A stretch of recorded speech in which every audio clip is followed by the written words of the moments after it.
여러분들도 관심 있는 일이 갑자기 생겨가지고 잠시 이석을 하도록 하겠습니다. 네. 이석하시지만 게임 특위와 앞으로도 함께 해주시라는 의미에서 큰 박수 붙여드리면서 나가시는 길 배웅해드리면 좋겠습니다.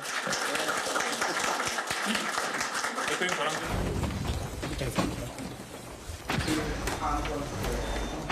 국민의힘에서 환영했으긴 하는데 어떤 입장입니까? 지금 저희도 정확한 상황이 파악되지 않기 때문에 지금 최고위원회를 긴급하게 소집해뒀고 우리가 의견을 좀 수렴한 다음에 입장을 내도록 하겠습니다. 당시에는 일단 이재명 대표도 전반적인 메시지 정리를 좀 시간이 필요하다고 얘기했었는데 아까 이재명 대표가 입장을 냈던 속보를 다시 한번 부탁드릴게요. 이재명 대표가 대통령의 구속 취소 결정에 대해서 뭐라고 했냐면 구속기간 계산이 잘못된 건 외에 특별한 문제를 발견하기 어렵다고 했어요. 근데 김익현 변호사님, 사실 아까 저희가 쭉 얘기했다시피 오히려 저 계산의 문제보다는 공수처의 수사권, 내란죄 부분에 더 집중을 해야 되는데 이재명 대표는 그 부분은 신경을 안 쓰는 것 같거든요. 아무래도 뭐 본인한테 유리하게 해석할 수밖에 없을 것 같고요. 그런데 사실은 내란죄 수사권이 없다는 부분이 탄핵 심판과 뭐 직접적으로 결론에서 꼭 관계가 있는 건 아니지만 그래도 상당한 부분 그게 반영이 될 것 같습니다. 지금 헌재가 사실 뭐 법 규정을 어기면서 하는 부분이 많이 있긴 한데 그래도 이런 구속 취소가 됐으면 다시 심리하겠다는 뭐 주장도 많이 힘을 받을 것 같고 저는 영향이 상당히 있지 않을까 싶습니다. 그럼 영향이라는 게 사실 좀 약간 좀 뭉뚱그려서 얘기를 하는데 헌법재판관 개개인의 그 대통령 파면 여부의 심증에 좀 실제로 대통령 신병 확보 여부가 굉장히 중요한 겁니까? 사실은 우리가 재판을 하면 이 사람이 구속이냐 불구속이냐 그거는 유죄 무죄하고는 직접은 관련이 없는 것이죠. 그렇지만 그 과정에 공수처의 수사권이 없다면 그 수사 자체가 불법이고 그 기록도 전부 증거 능력이 없는 것이 되기 때문에 영향이 저는 있다고 봅니다. 일단 오늘 이재명 대표 주재 비공개 긴급 최고위원회가 부랴부랴 잡혔고 긴급 상황 민주당 의원 전원에게 이런 문자를 보낸 것 같은데 그런데 민주당 안에서도 법조인들이 좀 있는데 이 사람들끼리도 의견이 엇갈린 것 같습니다. 그 화면을 저희가 준비했습니다. 내란 수괴 윤석열에 대한 석방이 웬 말입니까? 검찰은 즉시 항고해야 합니다.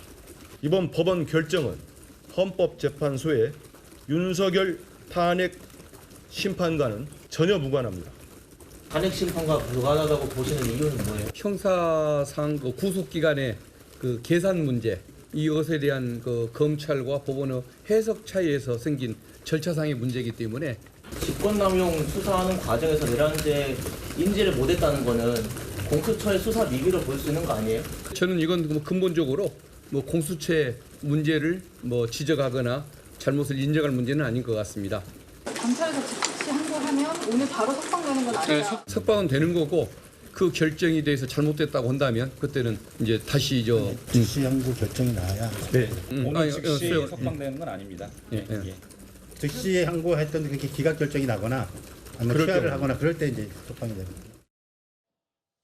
화면을 보시다시피 뭐 박균택 검찰 출신 박균택 의원 중심으로 해도 민주당 의원들끼리도 지금 워낙 긴급한 상황이고 전혀 예측을 못한 게 확연하게 좀 드러나는 것 같아요. 그러니까 장현주 변호사님 말씀하시는데 저 세 분이 다 법률위원장이래요.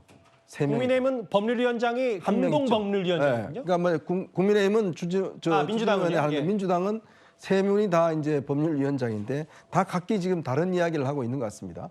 뭐 검사 출신은 박균택 의원 같은 경우는 뭐 바로 석방된다 이야기했다가 바로 또 수정을 한다든지 뭐 그렇게 이제 이야기를 아마 이것도 서로 이제 법조인들끼리도 이런 상황이 뭐 처음이기 때문에 사실 뭐 구속 취소라는 것도 거의 처음이지 않습니까? 그렇죠. 그런 상황이기 때문에 아마 이제 여러 가지 혼란이 있을 것 같은데 또 한편으로 이제 지금 민주당도 굉장히 긴장을 하고 있겠지만 또 한편으로 보면 이게 이제 자칫 그 장외의 어떤 세대결을 더 가열시킬 수 있는 가능성이 있습니다. 그렇죠.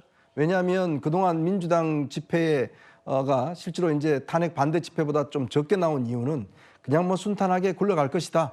대통령 구속돼 있고 또 헌법재판소에서 곧 결정 내릴 것이다. 이런 안도감에서 이제 이 동원이 잘 안 됐는데 문제는 이런 상황이 돼버리면 특히 이제 탄핵 찬성하는 민주당 지지자들 같은 경우는 굉장히 위기 상황으로 받아들일 수가 있고 이게 자칫 이제 장외 집회의 확대로 될 수가 있기 때문에 자칫 이 사태가 정말 이 장외에서 세대결이 지금보다 더 심각해지는 상황으로 전개될 수 있다는 게 제가 가지고 있는 우려입니다. 여러 민주당 사람들이 얘기했어요. 절차상 엄정함을 내면서 범죄 중대성을 간과했다. 이번 결정이 오히려 유죄 확증이라는 생각, 뭐 비명, 친명 할 것 없이 꽤 비판 목소리를 냈는데 특히 이 부분이에요. 아까 김익현 변호사는 전혀 다른 얘기를 하셨지만 민주당은 이 산수 문제, 아니 그냥 열몇 시간 구속기한 넣으면서 공소제기한 것 자체가 문제 아니냐라는 일단 그 의미를 축소하는 듯한 느낌도 있는데 검찰의 계산된 착오다. 이거 검찰이다. 큰 그림으로 대통령 구속 취소시키려고 짜고 친 거라는 게 박지원 의원의 얘기입니다.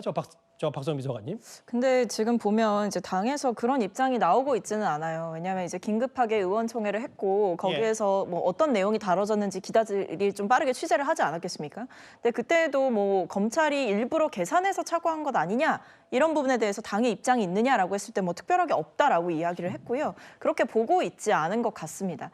다만 이제 검찰에 기대하고 민주당이 이제 계속해서 요구를 하는 것은 검찰이 계산 착오를 했다라고 한다면 뭐 지금은 뭐 고의적이다 이렇게 보지는 않는 것 같습니다만 어쨌든 계산 착오가 있었다. 그 문제를 바로잡기 위해서는 즉시 항고라는 즉각적인 조치가 필요하다. 신속하게 그 결정을 내려주길 바란다. 이렇게 촉구하고 있는 상황이기 때문에 그 입장으로 가름하면 될 것 같습니다. 아마 이런 부분도 있을 거예요. 민주당 혹은 야권 지지자들, 탄핵 찬성 지지자들은 대통령 탄핵될 게 뻔하니까 굳이 거리로 안 나가서 된다라는 민주당 사람들의 의견도 있는지 모르겠는데 장현주 변호사님 보니까 아예 최민희 의원이 내일 오후 3시 반에 모이자 탄핵 찬성 집회 총동원령까지 내린 것 같습니다. 글쎄요, 뭐 총동원령이다라기보다는요. 결국 이제 진보 진영도 위기감으로 인해서 좀 더 결집할 가능성이 높아졌다라고 분석하는 것이 맞는 것 같습니다. 그동안 사실상 뭐 탄핵 찬성 그리고 탄핵 반대 양쪽으로 의견이 갈린 집회들이 계속 주말마다 이루어져 왔는데 이에 대해서 상대적으로 탄핵을 찬성하시는 분들의 집회의 어떤 현황이나 또 동력이 상대적으로 힘을 덜 받는 것 아니냐 이런 이야기들이 나온 바도 있었습니다. 물론 동의하기는 어렵지만 그 부분에 대해서 여러 가지 분석들은 사실상 탄핵을 찬성하시는 분들 입장에서는 지금 헌법재판소에서 절차대로 탄핵 심판이 이루어져 가고 있기 때문에 이 부분에서 사실상 뭐 집회를 나갈 동력이 조금 떨어진 것 아니냐 이런 얘기들이 나왔었는데 사실상 대통령의 구속이 취소가 결정됨으로 인해서 아무래도 진보 진영에서도 위기감이 지금 어느 정도 감돌 수밖에 없는 상황이고 그런 상황에서는 좀 더 결집을 해서 집회에 참석하는 인원들이 많아질 가능성은 당연히 높아졌다라고 봐야겠습니다. 대통령 측이 청구한 구속 취소 결정을 법원이 받아들였습니다. 이 정치권에 미칠 파장이 어마어마해서요. 일단 특집으로 준비한 금요일 뉴스탑 10 저희가 원래 준비했던 주제 하나를 미처 전해드리지 못한 점 여러분들의 양해 말씀드리고요. 마찬가지로 저희가 여러분들의 소중한 댓글도 오늘 속보 관계로 전해 못한 점 여러분들의 양해 말씀 부탁드리겠습니다.